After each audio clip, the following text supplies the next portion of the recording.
Welcome back, everybody. I am your host, Tofu Bandit, and we will be going episode 2, the color blue of the pre-release guide. As I stated in the last episode, we go through card by card, decide which cards you want to prioritize in your limited deck pool deck building. So this does involve different rule sets, and then we will continue to go over different colors as the episodes go on. Without further ado, let's go ahead and get right into it. We are going to start, as always, with our egg. We have Demi Vmon. When attacking once per turn, if you have a green Digimon in play, draw one card. Um, Pretty specific. Definitely a lot harder to trigger than our Gigimon that we saw. It requires you to have an additional body on field, which is kind of irritating. But bare minimum, it's an egg, so it's something you can Digivolve in Raising, so you're going to want to use it if you pull it. Starting off with the first level 3, we have Otamamon. So it has a vanilla when it's on the field, 3 to play, 0 to evolve, 2 KDP. It has the inheritable once per turn. On your opponent's turn, when one of your opponent's Digimon attacks, you can trash the bottom Digivolution card of one of your opponent's Digimon. This can be a very useful effect, especially since like you can Digivolve any Digimon on top of any Digimon. There's no color restrictions in the limited format, so this is just a really good defensive tool and just a extremely generic inheritable. Sitting at the common rarity, so you're definitely going to see plenty copies of it. Something I would definitely prioritize when you're building your deck full of rookies, because this is, again, just something generic that can strip away resources from your opponent. Next, we will cover Swimmon. It's a 3K 4000 DP generic, which puts it in the realm of level 4s, as you can see, as far as DP. It digivolves for 0, and it's a hard play for 3. And it's a common. So this is a card I would definitely be looking to pull, just because of the high DP. You can digivolve it in Raising or hard play it to pass turn, and it's a threat that your opponent immediately has to recognize. And you can just free swing with it while still moving and raising. So definitely a card that's worth checking out. Again, generic and vanilla cards are always the best to prioritize in limited formats. Next up, we have our boy Vmon chilling in the sun here.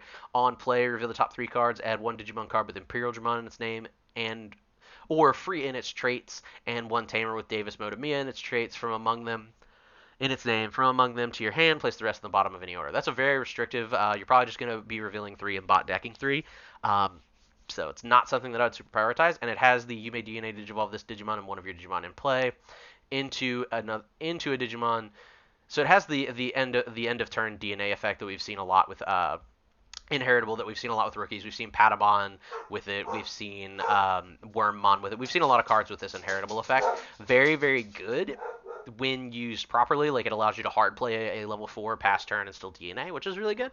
But again, this card is very, very specific to a very specific archetype. So if you can take advantage of it, sure, go for it. But this is a card I would set off to the side when you're opening your packs. Ignore it until you see more pieces, and then think about whether or not this card can work for you.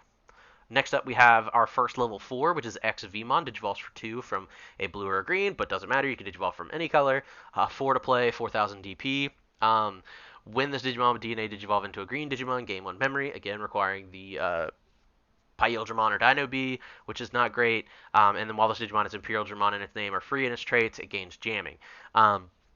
Again, this is kind of the same situation as the Vmon. So if you pull it, set it off to the side and see if you pull enough Vmon and Imperial Dramon support to justify running these guys. If not, you're probably going to want to set these aside for other level 4s.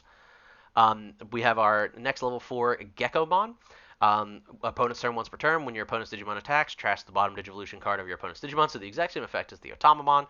Digivolves for 4 and has 5000 DP, so it is the strongest of the level 4s we've seen so far, and still plays for 4, which is similar to the XVmon. So I would say just hands down, just better than the XVmon. Generic effect that's going to trigger, so it's something that you want to see. Digivolves for 2, so it's not going to be too expensive. And if you have to hard play it, it's not going to break the bank. And it still has 5000 DP, which can swing over some level 4s, as we've seen. So this is something I would definitely set into your looking to use in the deck, rather than setting off to the side to see if you pull more support. Next, we have the first of the blue hybrids, Digivolve 0 from Calamaramon, which I believe is the next card. You may Digivolve this card onto one of your blue Tamers as if the Tamer was a level 3 blue Digimon, so nowhere near as restrictive as the Agunimon we saw. And then when Digivolving, by placing 1 level 3 Digimon card from your hand at the bottom of your blue Digimon's Digivolution sources, this Digimon gains jamming. Okay, so I don't know if this is because we've had something similar to this happen with other hybrids where it's do this to one of your Digimon. So if this is put a level 3 or a level 3 Digimon under any of your blues, that's incredible because I can just shove any colored inheritable in this format underneath one of yours and then just gives this guy jamming to swing over, as well as being able to Digivolve over your Davis if you pull it. Um, this is a really really good Digimon. I like probably the best level 4 we've seen, followed by the Geckomon, because being able to Digivolve for 2 over a level 4, a level 3 is phenomenal. Digivolving for Digivolving over a Davis for 2 is phenomenal. So it gives you some more variety there. And then being able to shove a source and give yourself jamming, and potentially all doing that into the same card is insane. So definitely recommend. This is a card you're going to want to see. It's an uncommon, so it's not 100% guaranteed. But if you see a copy, I would definitely look to running it. Now we move on to the counterpart to that card, Calamaramon. Digivolves 1 from the Ranamon, which is the card we just reviewed, 3 off of any other level 3, and then you may Digivolve this card onto one of your Tamers. So again, this could Digivolve off of the Davis if you pull it for 3 as well. And then when attacking, you may play a blue level 3 Digimon card from one of your blue Digimon's Digivolution cards without paying its memory cost. So if you use the Ranamon's effect, or you've just Digivolved up through with the Swimmon, the Otamamon, or the Vmon, you can just play it out again. And it doesn't say that on plays don't activate, so if you pull Vmon support, you still want to play this card, because if you Digivolve it onto your Calamarimon into your Vmon, swing, you can play the Vmon again and get more value out of it. So definitely a good card. I wouldn't say it's as good as the Ranamon counterpart, but definitely a good card. Uh, I would say it probably ranks a second in the grand scheme of things. Next up, we're going to look at our first level 5 Shogun Geckomon. When Digivolving by placing one level 5 or lower blue Digimon from your hand at the bottom of this Digimon's Digivolution cards, trash 2 Digivolution cards from the bottom of 2 of your opponent's Digimon, and then alterns once per turn. When a Digivolution card of one of your opponent's Digimon is trashed, gain 1 memory. So this is a once per turn effect. It's all turns. So like if you have the Otamamon effect in there, you can gain memory on your opponent's turn, and then it's just going to gain you memory. So this is basically a Digivolve for 1 or Digivolve for 2. So that alone is phenomenal, and it's a level 5 with 7k power. It's an uncommon as well. So this is definitely a good generic card, especially since like if your opponent has a Digimon on the field that has sources, like you just Digivolve this for 2, which is insane. Other than that, though, it's kind of vanilla. It can definitely memory. If you have some of the other inheritables like the Otamamon or the Geckomon, this can definitely get kind of crazy because you can prematurely end your opponent's turn whenever they attack, just trashing sources. So it's a good card. I would definitely be looking to utilize this card in a limited format. Now we have Mermaimon on play and when Digivolving by placing one of your blue Digimon under this Digimon as his bottom Digivolution cards, gain 2 memory. So Digivolves for 1 or plays for 5, but other than that is a vanilla. So again, good because it Digivolves for 1, which is better than this guy, but I would probably prioritize the Shogun anyway because of the continuous memory drain effects.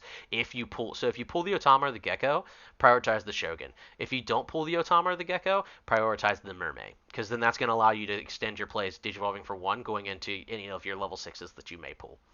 Now we will move on to said level 6s. We have the All Force Vidramon X Antibody. It is an SR, so again, one of those cards is going to be a little bit harder to find. This text is non-necessary because there is no All Force Vidramon named cards in this set, as we have seen. So that you will never be Digivolving for 1. So he is just a Digivolve for 4, but it is on any color. When Digivolving, unsuspend this Digimon or one of your blue Tamers. Plays very well into the All Force deck, but you're not going to, you could swing with a level 5 and then unsuspend this guy, which is kind of cool to prevent being swung over. And you're probably not going to unsuspend your Davis.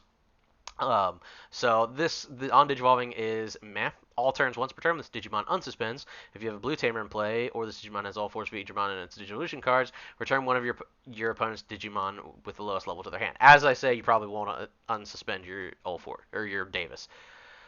But so if you pull a Davis, and because it requires a blue tamer, so Davis is the only blue tamer in the set that we've seen so far. If you see this card, or you'll get a bounce, but I think that in the last episode we covered we covered the two red SR level 6s, and I think this card is just weaker in the limited format as opposed to those others. So if you don't, obviously, it's a level 6, so you run it if you can. But if you're like, you just pull the nuts and have a bunch of really good SR level 6s, this is probably one you can set off to the side. Next, we're going to cover Ancient Mermaimon. When digivolving, you may play one blue Digimon with hybrid Aqua or Sea Animal from one of its traits from one of your blue Digimon's Digivolution cards without paying its memory cost, and then it's non-level restricted, so you can pull all kinds of goodness out of your stacks. On deletion, you can play a level 4 or lower Digimon card with hybrid and its traits from your hand without paying its memory cost. That's probably not going to happen, because I mean, if you pull a bunch of hybrids, like this might be something that you can get value out of, but it's not something I would not base my decision to run this card off of the on deletion. If you pull a lot of the a lot of the Aqua Sea Animal nonsense out of here, this is definitely a card you can run. But again, one of a weaker uh, level 6, but it is a rare, so odds that you see it is good, and it might be one of the few rare level 6s that you pull. Now we'll move on to the Tamer, Senior Davis. At the start of your turn, if you have a Digimon with free in its traits or a Tamer with Ken Ichijoji in its aim in play, gain 1 memory. And your turn, one of your 2-color blue and green Digimon attacks by suspending this Tamer. You may Digivolve it into a Digimon with Imperial Digimon. Insane setup. I would not run this Tamer. I would completely avoid this Tamer at all costs, unless you pull just all of the Vmon support, which would be, so if you pull the nuts, run it. But if you did not pull or you pulled mediocre support, do not run this Tamer. You will get 0 value out of it, and it's just a 3-play brick. We will move on to the first of the blue options, V Laser. Trash the top 3 Digivolution cards from one of your opponent's Digimon. Then if you have a green Digimon in play, you may play one level 4 or lower blue Digimon card with free in its traits from your hand without paying its memory cost. This is okay. Again, if you pull Vmon support or a lot of green cards, and you're confident you can have a blue source, this is a good card to run. But if not, just avoid it. Next up is the Great Maelstrom. When you would use this card by placing one of your blue Digimon under your other blue Digimon as its bottom Digivolution card, reduce the cost by 3, so it can play for 6, and then return one of your opponent's Digimon to the bottom of its owner's deck. If you can play it for 6 and you pull a lot of blue support, definitely something to look at. Probably the most utilizable option that we've seen so far, just being able to reduce the cost down to 6, which is very, very useful because, I mean, if you start your turn, your opponent has a huge Mega on board, you can shove an Otamamon underneath one of your other blue Digimon and then pass turn with 3 and bounce their biggest dude to the bottom. So definitely, probably the most utilizable option we've seen so far. So, to recap our blue Digimon, the egg, you want to run it if you pull it, but it's not the best egg we've seen so far. Otamamon is very generic, definitely worth running. Swimmon, again, just a generic vanilla, so a good second place. Like if you were, putting all your 3, I would say, when you're building a deck, build 3 piles. Build the I want to use, the I'll use if I can, and then I'll use if I get support. And these 3 are perfect examples of that. Like you want to utilize this card if you can. You want to utilize this card. This is like I want this to be in the deck as a level 3. I'll use this if I have space. I'll use this only if I get support. And that's these 3. Out of the level 4s, the Gekomon, Ranamon, and Calamarimon are all good in their own respects. Exvimon requires support to utilize. Gekomon and Ranamon are probably the most generic and the most useful, with Calamarimon having some more niche but usable situations. Shogun, if you pull some of the as I said before, if you pull the Otama or the Gecko, run this one. If not, run the Mermaid. If you pull them both, run them both. Because they're both 7s that Digivolve for reduced Digivolution cost. These Megas so far are on the weaker side. This one is probably better than this one, just because it has higher DPE and has the ability to play out additional bodies, whereas this one requires a Tamer to be able to bounce anything. So this is probably a set aside, or like, I got it, cool, I'll run it because I didn't pull anything else. Avoid this Tamer at all costs. If you pull a lot of green and blue support, use this V Laser. Great Maelstrom, if you pull a lot of blue cards, definitely look to be using the Great Maelstrom. This has been Tofu Bandit giving you the breakdown of the blue cards for the pre-release limited format. Join us next time when we will be going over the color yellow. I am Tofu, and I am signing off.